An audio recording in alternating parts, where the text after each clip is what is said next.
AirBlade is Criterion Software's latest game for the PlayStation 2. It's had kind of an interesting history. It was released in Europe by Sony of Europe, but as it happens, Sony of America chose not to release it here.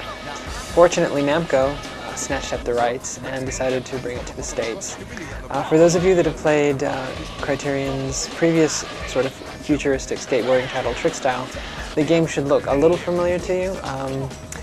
The whole concept of the magnetic board is back, but it's in an entirely different type of game. Unlike Trickstyle, which is more racing based, AirBlade basically is much more focused. The levels are large and are now mission based. What the hell?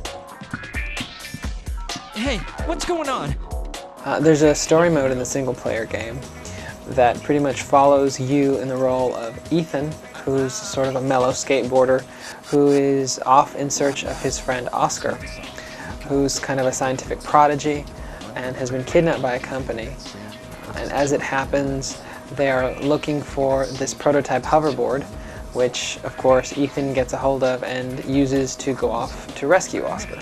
So the game definitely has some similarities to Trickstyle in terms of the board and the trick system, but the way it kind of works out now is makes for sort of a better feeling game.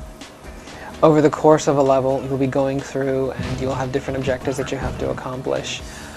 You'll be getting them kind of on the fly. As you complete one, another one will come up because another one of your friends is going to be communicating with you via text on the screen telling you, well, I need you to do this or I need you to do that.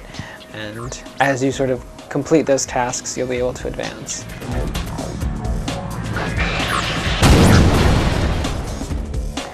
In addition to the game's story mode for single player, there'll also be a score attack mode where you'll be able to go through the level and score as many points as you can by performing combos.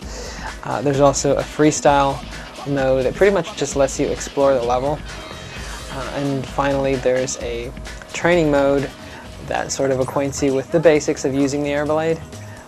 It doesn't go that in depth in the trick system because you're sort of encouraged to explore that on your own, but it does kind of like get you started. In addition to the game's single player mode, there'll also be 5 multiplayer modes. 4 of them, score attack, trick list, ribbon tag, and show off mode, support play between 2 players, and party mode actually supports up to 8 players in a tournament style battle that pretty much just has everybody taking turns playing through the levels.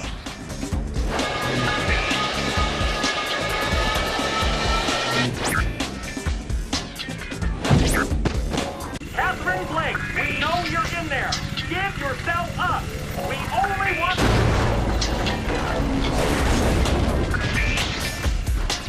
Okay, you got yourself a bridge. Now haul your ass over here. The game feels very good. The whole trick system and the whole skating system works out pretty well, feels pretty smooth. The graphics are nice and detailed. After having spent some time with AirBlade, you know, we're kind of happy that it is coming out to the States because it was one of the funner games that we saw at this year's E3, and it's a definite improvement over Trickstyle. It's much more playable, has a lot more polish, and is definitely something you can get into, and the addition of the multiplayer modes and the variety in them is also pretty cool as well. Come give it up, come give it up. Come on, it's all about the heart. Out of the way! Do it! Do it, do it, do it!